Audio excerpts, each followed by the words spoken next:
Welcome to Jar of Genius. I'm your host, Russ Perry, and this is a podcast where we dive into the business of creativity. Each episode, I'll explore the minds and stories of innovative leaders and companies who have paved the way and are shaping the future for creative businesses around the world. From groundbreaking business models to extraordinary creative campaigns and the innovations of technology we use and will use ahead, I'm excited to help you not only run a creative business, but thrive in this ever-changing and always challenging landscape.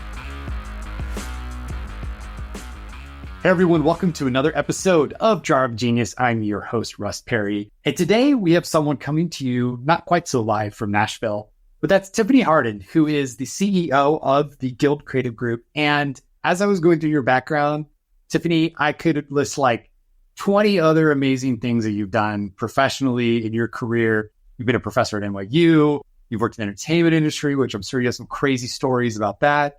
But we're here today because you are a champion in terms of the way brands are connecting with their customers and doing that through content, doing that through the social platforms that are, I guess, kind of popular today. And I'd love to hear how you ended up here, because you've worked inside of brands, with brands, for brands, companies like WeWork, all these cool things. At some point, you're like, you know what? I want to do it differently.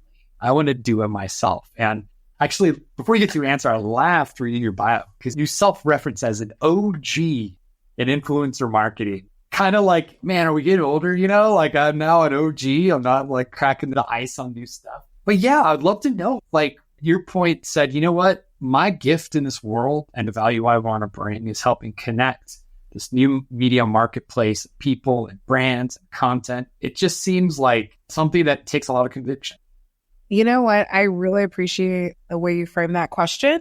And I will tell you, it really started when I was in high school. I was one of those kids that I sang, I was in show choir, I was doing a kickball change, I was doing all of those things, right? But I also knew I didn't want to teach kids music. I wanted to be in the music industry. And I didn't know how to do that because that wasn't an industry that was as prevalent as it is today. There weren't a lot of colleges outside of Berklee College of Music that were doing music business degrees.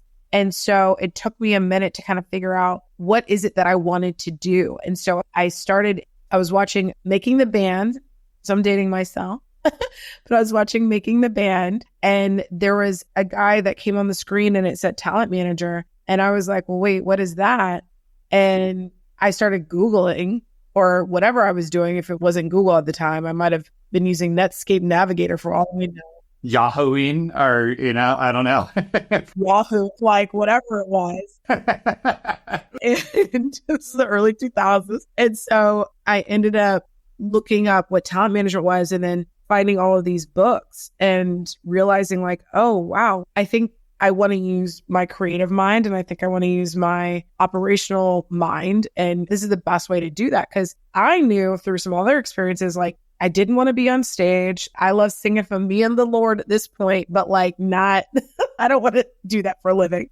And so it was really helpful for me to kind of get that download. And I went to college for talent management. I was managing bands in high school. And I remember putting their EPK together and being like, I'm going to do this for the rest of my life.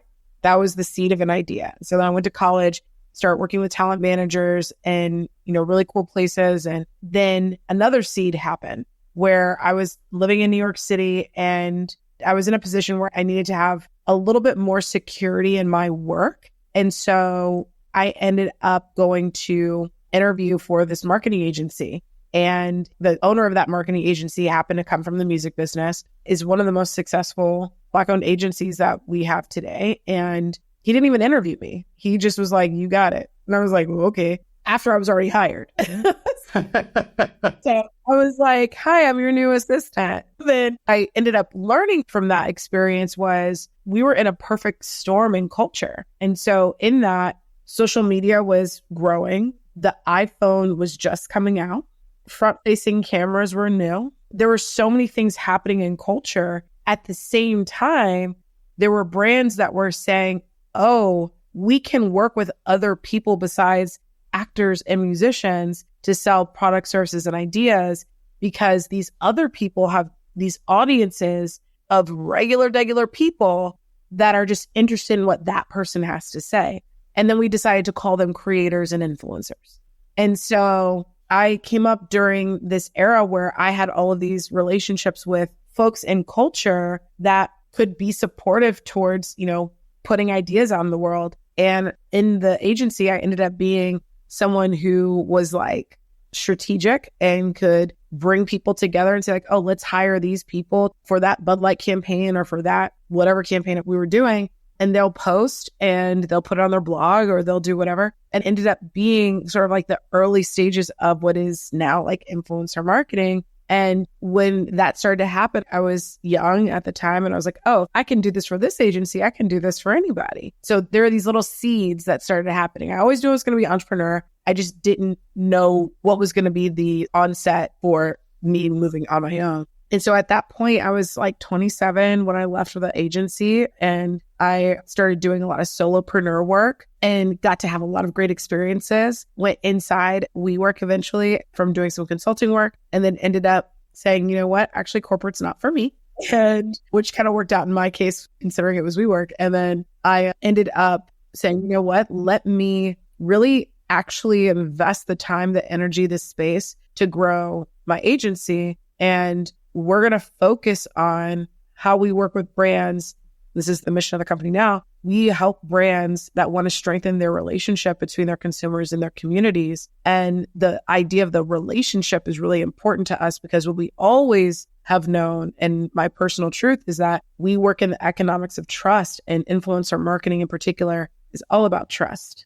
And so if we're thinking about how we move through our relationships and who your closest friend is, there's a huge piece of trust that's there. And so in terms of how we work on the other side and just my personal mission in general, I believe when we use our social and our creative capital, we can create positive wealth outcomes for our communities. And I think that for creators, influencers, whatever you want to call them, and even ourselves, just every human, when you tap into that, you can really bring a lot of good, positive, not just only work into the world, but you can be the spark for someone else to have that seed, so that they can achieve their goals and their dreams and start on their path. Yeah. So that was a long-winded way of telling you how I got. So I got like 1,000 questions, but I'm going to actually bring it back to kind of like high level on your journey. But this is also to get inside your head and understand this to teach people. So you mentioned these influencers that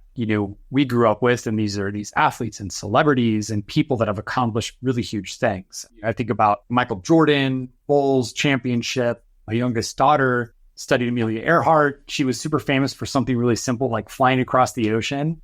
But then something's changed. And my question to you is, what is the relationship today between these influencers, creators, you could even call them celebrities? Because I feel like when I see them and the influence that they command, they're not accomplishing these world-changing feats. They're not winning NBA championships, or not many of them. Some do. And I'm like, what is the thing here? What is it? Still aspiration? Is it trust? Is it familiarity? What are you seeing as the driver for this influence in this new economy of attention and connection and trust?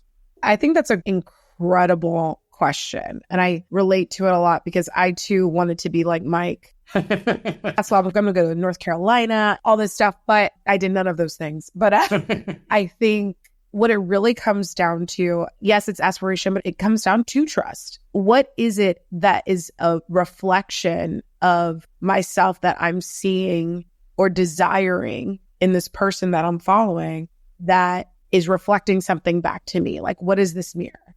And when you think about the people you have to mute, there's some people I've muted because I was like, I don't need to be listening to this.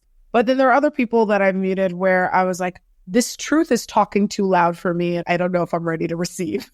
So it's like there's sometimes a bit of a mirror that's being reflected. And on the flip side, that's like sort of the ethereal aspirational version of that. But when it comes to the other side of influencer marketing as a means to sell, there are people who have done the work of convincing people that they are trustworthy. And so therefore they're being followed, which is a funny term in of itself. But also that's a captive audience that's potentially ready to buy from you.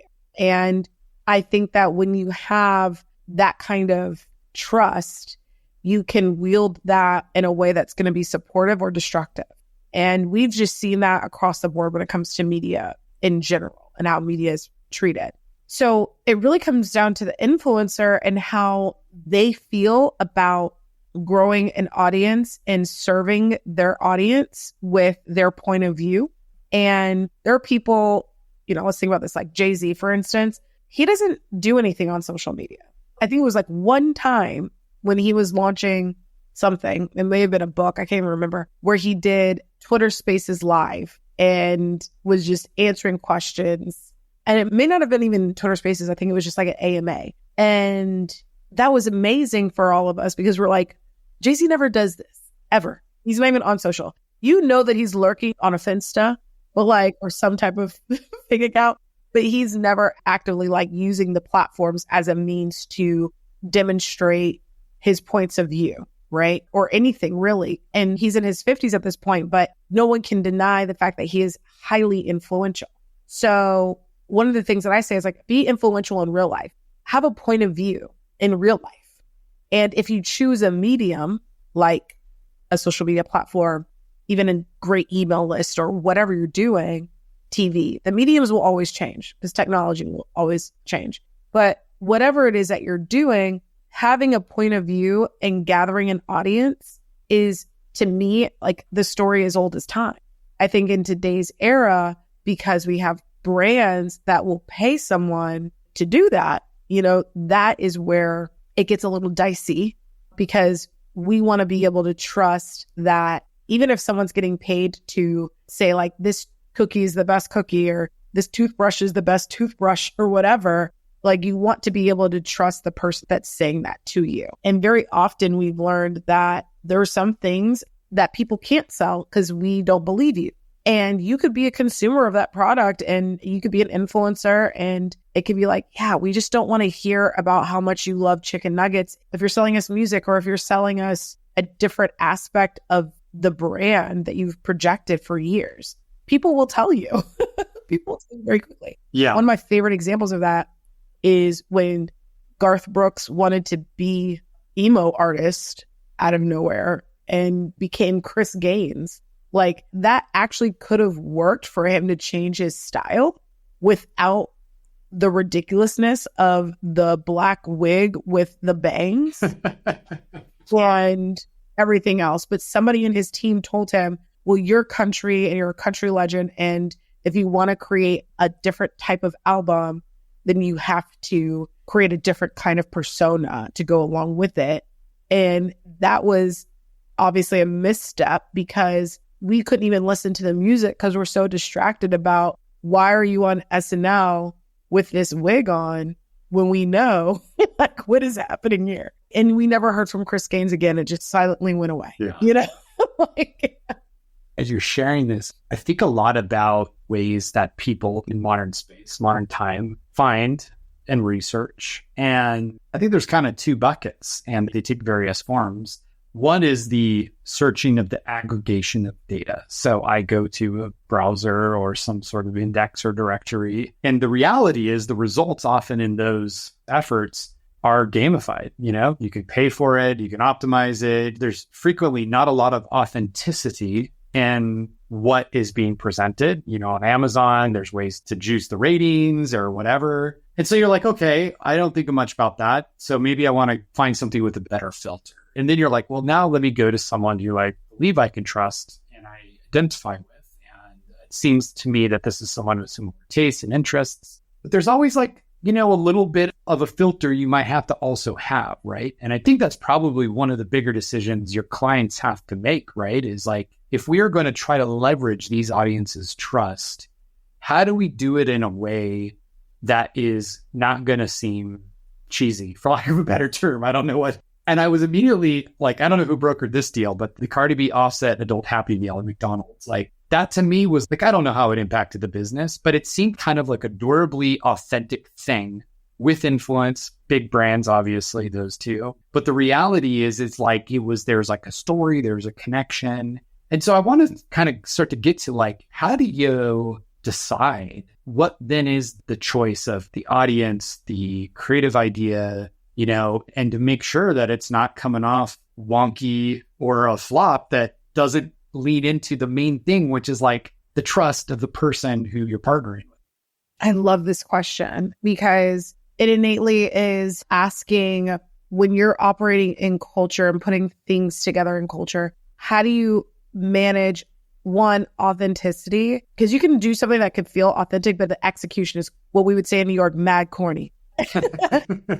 Or in Nashville, honky. Like, right. Like honky. Yeah, it's a little funny style, you know? And I think that this goes back to strategy, and it goes back to people who are not just observing culture, but operating in it. And so you don't just pluck two celebrities from popular culture. You're also thinking about where are the values aligned and how are we managing what that looks and feels like in the creative execution. So a friend of mine did that deal that you were talking about, but like, I know that I don't have any insight into how they did their strategy, but just being a smart person that works in this business, I think that there's a line, and I think good strategy, just like going to a great restaurant, it's about the feeling. If you go into a great restaurant and you walk out like, man, I had a great time. Like, that was so cool.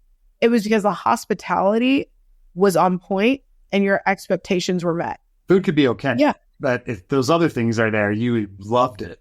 Yeah. You're like, I ain't never had a burger so good. Yeah. Like, it's like, yes, you have. Just because they gave their napkins to you and put it on your lap, you're like, oh, snap. You know, like, this is nice. Black or white napkin. Wow, this place is amazing.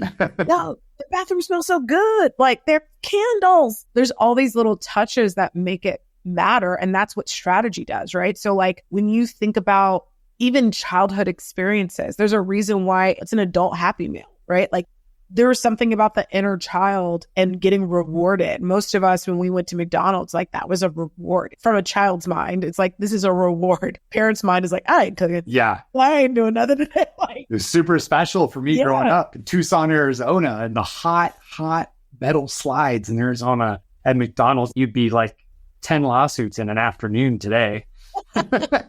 Exactly, you know, and being able to think about, where does it go when you're older? Like, after childhood, where does the reward for McDonald's go? Where I want a Happy Meal. You know, sometimes we still order from the kids menu because you're like, I just want to taste. I want a little something. I kind of want to see what the toys are. Like, that thing still exists in you, right? And so how can we pull that out and make something that feels like adult, satisfies the adults, but still has the surprise and delight that makes you want to order that thing that isn't maybe typically on the menu, where it's like curated, where things in life like capsule collections and this, like, what about food? What about through a drive-through, be like, I want something that's a little bit curated, that is curated by somebody I love and know, and I trust their taste. And maybe they have a background kind of like me, and they would pick something I would pick. That feels good to the consumer. And so it's like, it's funny because like, I'm a vegetarian, so I'm not getting anything from McDonald's, but I remember when I wasn't a vegetarian, and I remember what it felt like to get that burger. But, you know, I trust that Cardi B has been to McDonald's before. Offset, or whatever his name is, have been to McDonald's before. And I trust that from their point of view, from when they were kids and to today, that they would be like, oh wait, it has to have that kind of sauce. There was a real connection. It wasn't. There's a real connection to that. And I believe it did drive sales. But even if it didn't, the impressions alone, the sentiment alone, the brand loyalty alone is enough for a brand to continue to do that work. I think, one, I don't eat at McDonald's. We're talking about it. You're a vegetarian and we're talking about it. So clearly there's some lift there with the brand. So I want to kind of circle to a really specific question as we start to kind of wrap this up. I feel like we could just jam for hours. So maybe we'll have to get you back, Tiffany, talk more about more tactical, more insights, cool things you're doing. But I'm going to assume something. I assume this type of marketing and partnership and leveraging the influencers or creators or whatever can be industry agnostic. And I think for me, a lot of people assume it's for consumer brands only. Like, I'm selling burgers, I'm selling makeup, I'm selling clothes. But can you talk to me? Well, one, do you agree that any brand can use it? Or is it only for consumers? Because if you disagree, then my next point doesn't matter. But if you believe that any brand can use it, What then is the difference between like a consumer brand, a direct-to-consumer brand that's trying to leverage these tactics and strategies of influencer creator marketing? And what might be different, if anything, maybe it's not, if you're more like a company like Design Pickle, B2B services, and we're tech and we're going after buyers that aren't, making $10 purchases. Is there a difference? Is there not? Is it the same principles apply, or is there different things that you think of if you are getting those clients? It's a really great question. I do think it's industry agnostic. However, what is not, I don't want anyone to come away from this being like, I can do it. I make Post-its, that's probably a bad example because I could see a lot of integrations of that. I had a friend one time, mom and pop dental practice, knows that because we live in this culture that influencer marketing is a thing. He spends his money on like Google and SEO, SEM, that sort of thing. And he was like, well, how can I use influencers to support my business? And this is where it gets tricky because, for instance, a dental practice can indeed use influencer marketing, but what also needs to be in place is strategy. Of course, you could say to any influencer, yeah, I can do your teeth whitening. Just come in here and I'll do your teeth whitening and post about it and call it a day. But what is that? How is it serving you? So I think it gets trickier when you are a company that maybe has a smaller budget and the money that you do spend on marketing is extremely intentional. So you have to be mindful of the other automations that might need to be in place for you to not only share more about your business, but also drive people through a funnel and doing that repeatedly. Like McDonald's can get away with a one-off campaign and call it a day and it'll do great. But for a lot of smaller businesses and ones that are kind of off the beaten path, you're going to have to manage your budget so that you can do something repeatedly and consistently so that you can get the payoff that you're looking for. Right. And I think it's like we have to measure every dollar. Like I do. I wish I could have the budget to go just do a fun branding campaign and a collaboration and call it a day and be like, yay, brand awareness, yay, impressions. Yeah. But we have to drive performance to every dollar we spend. And I think that's the case for SMBs, a lot of B2B companies, SaaS. But I think ultimately what I'm hearing is like, you've said it a few times, and I want the audience to kind of realize this is actually what Tiffany's saying. Strategy, strategy, strategy, strategy, strategy. Like nothing's going to work if you just go find someone on Cameo and hire them to just say, hey, I love this or do this or whatever. You got to have consistency. You might be able to test ideas. You might be able to see what organically lifts, but like to really do it, doesn't matter if you're Fortune 500, dental brand, weird design company like Design Pickle, the strategy piece is what makes this big deal. So Tiffany, I wanted to keep going, but I got to kind of wrap up because these churches try to keep these a little short and sweet, but I think there's a future for us to get back together. I have like 200 more questions about so many other things that we didn't get to. But my final question, Tiffany, is where can people learn more about what you're doing, your influence content you're creating, and be influenced and build a trusting relationship with you? Oh, I love that. Find me on LinkedIn. I have a great newsletter where I talk about all things being an entrepreneur, being an influencer marketing, but definitely find me on LinkedIn, find me on Instagram, Tiffany_Hardin. My business is Gild Creative Group. So GILD creativegroup.com. And I'm actually launching a creator operations startup because I believe creators need to build more sustainability in their careers. So that's called Represent. You can find that at represent.biz. And I'm sure we'll put all of those links in your notes section. What a perfect transition. Absolutely. So everyone listening, Tiffany, thank you so much for tuning in and hanging out. And we're going to have everything Tiffany mentioned, links to her businesses, her new projects, and social profiles over at jarofgenius.com is where you can get all the show notes, subscribe. And if you're a big influencer and want to lend your trust to me and Tiffany to share this episode, we'd love for you to do that. We're trustworthy and we'll represent your brand well. So Tiffany, thank you so much for being here. I really appreciate it. Absolutely. All right. Take care. Thank you so much for listening to this episode of Jar of Genius, sponsored by Design Pickle. To learn more about the topics discussed, get access to any of the links mentioned, and submit ideas for future seasons, head over to jarofgenius.com. Now, if you enjoyed the show, you know the drill. A solid rating on your favorite podcast platform helps others find what we are creating and join the conversation. We'll see you next time, and never forget, creativity is your secret strategic weapon.